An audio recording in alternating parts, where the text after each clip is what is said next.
दो रास्ते, एक शुरुआत। एक शांत सा गांव था। गांव बहुत बड़ा नहीं था, लेकिन वहां के लोग सादगी में जीना जानते थे। उसी गांव में दो लड़के रहते थे, अमन और विक्रम। दोनों की उम्र एक सी थी। दोनों एक ही स्कूल में पढ़ते थे। दोनों का घर भी ज्यादा दूर नहीं था।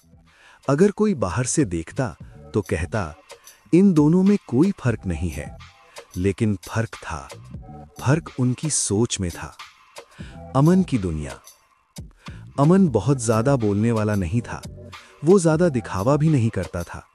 सुबह उठकर वो बस कुछ पल चुपचाप बैठता, आंखें बंद करता और मन ही मन कहता, हे भोलेनाथ, आज जो भी करूं सही करूं। जो मिले उसे स्वीकार करूं और जो ना मिले उससे सीख लूं। उसके लिए भोलेनाथ मूर्ति नहीं थे। वो उन्हें धैर्य, सच्चाई और सहन शक्ति के रूप में महसूस करता था। जब भी जीवन कठिन लगता, वो भागता नहीं था, बस खुद से पूछता, मैं मेरी जिंदगी को बेहतर बनाने के लिए और क्या-क्या कर सकता हूं। और अब विक्रम की सोच और दुनिया। विक्रम तेज था, होशियार था, लेकिन भीतर कहीं बेचैनी भरी रहती थी। वो कहता था, भगवान कुछ नहीं होता, जो करना है खुद करना है। ये बात गलत नहीं थी, लेकिन उसकी सोच में एक बात छुपी थी, गुस्सा। जब कोई काम बिगड़ता तो वो कहता, किस्मत खराब है, लोग गलत हैं, मेरे साथ ही ऐसा क्यों होता है। वो मजबूत दिखना चाहता था, लेकिन अंदर से वो हर हार अकेले झेलता था।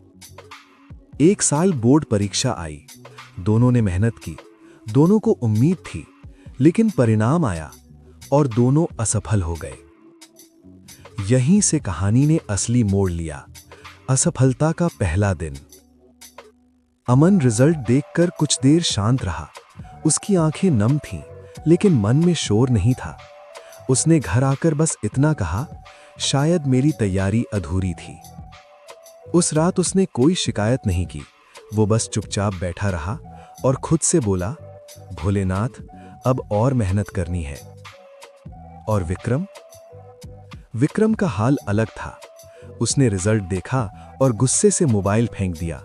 वो बोला, सब बेकार है, सिस्टम गलत है, मेहनत करने से कुछ नहीं होता। वो पूरी रात बेचैन रहा, नींद नहीं आई। उसका गुस्सा किसी पर निकला नहीं, लेकिन अंदर ही अंदर उसे तोड़ने लगा। अब अगले 6 महीने बीतने के बाद अमन ने खुद को बदल लिया। वो रोज तय समय पर पढ़ता, फोन कम कर दिया, गलतियों को लिखता और सुधारता। जब थक जाता तो बस कुछ पल आंखें बंद करता और फिर उठकर काम में लग जाता। उसकी आस्था ने उसे हार के बाद रुकना नहीं, संभलना सिखाया। विक्रम ने भी शुरुआत की, लेकिन विक्रम का मन जल्दी टूट जाता। थोड़ी सी परेशानी आते ही वो कहता, छोड़ो, रहने दो। वो मेहनत से ज्यादा अपने गुस्से से लड़ता रहा। कुछ साल बीतने के बाद अमन एक साधारण नौकरी में था, लेकिन उसकी आंखों में संतोष था। लोग उस पर भरोसा करते थे, क्योंकि वो झूठ नहीं बोलता, हार नहीं मानता, हालात को स्वीकार कर आगे बढ़ता। और विक्रम ने भी सफलता पाई। उसने पैसा कमाया, नाम भी बनाया, लेकिन एक दिन उसने खुद से कहा, सब कुछ होते हुए भी मन क्यों खाली है। इस कहानी का सच ये नहीं है कि कौन भगवान को मानता है और कौन नहीं।